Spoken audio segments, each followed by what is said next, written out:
It's the first month of spring and almost 2 years since we've been outside. It's time to go back to Blind Creek, where we're looking for Australian rainbow fish in the suburbs. Hi everyone, Colin here. Welcome back to another aquarium video. Just down the street from where I live, a huge block of land has become available for building new houses, and those new houses are going to have their own wetlands. What a wonderful place to live. And they've done it before. Between a busy road and a sports ground, they've built an entire new daylighted blind creek. This was just paddock with pipes going underground, and now it's a magnificent $2 million refurbished, re-engineered wetland. Will I find native fish living here? Creating a natural waterway from scratch does mean starting from the beginning, and that starts with trees. Some trees that were already here, which are still teenagers, and of course lots of new ones that need to be planted to join the understory and really get this habitat underway. And getting that water from pipes back up to the surface, where that water will then begin to journey back down to the ocean. On the way, there's created rocky barriers, and these barriers are going to aerate the water. They're also going to stop any sediment and let that water be a lot cleaner as it makes its way to the ocean. And because rainfall here in Australia is not always consistent, they've created a series of deeper ponds, and that allows this creek, when it's not flowing, to have some established water where fish can wait until it rains again and the creek can continue flowing. And these vegetated riparian zones will filter that rainwater, so the water going into the creek is a lot clearer and erosion a lot less. Many of the new plants being planted are flowering, and they're going to get the cycle of life beginning with insects.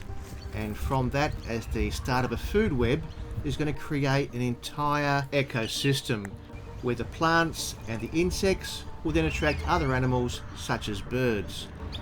Many of those birds eating seeds, but also spreading seeds and bringing new plants into the area, which makes the area even richer in more diverse forms of life. So as the habitat becomes more enriched, it increases the number of animals that can live there. And will I find some rainbow fish coming back into this suburban stream? All the rivers and streams and lakes around Australia are infested with western mosquito fish, or gambusia.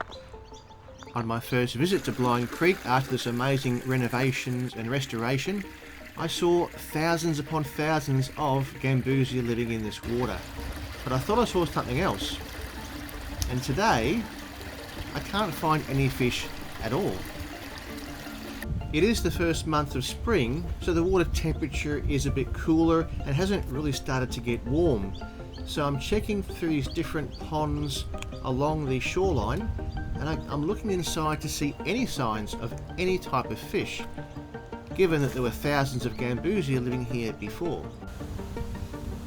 But on today's trip, I'm just not seeing any fish anywhere. The water is quite clear, but I just can't see anything moving inside there. I guess the shocking part is I can't even find any gambusia. It's like there's just nothing living in this water. Where on earth are all the fish?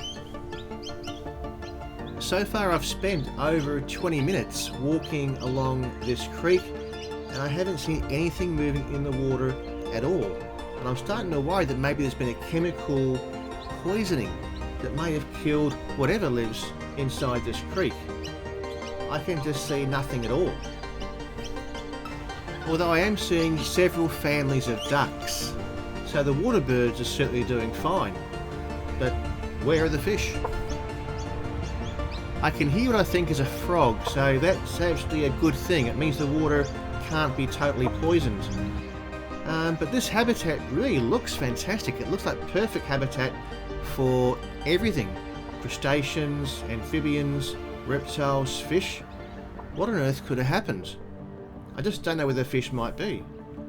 Maybe the fish die off over winter.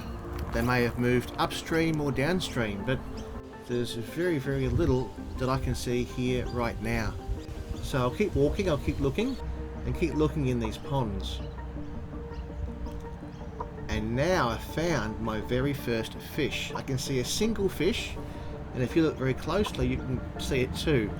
It is just in the middle of the shot, and it is a single gambusia. So there is one fish living here. Where on earth are all the rest?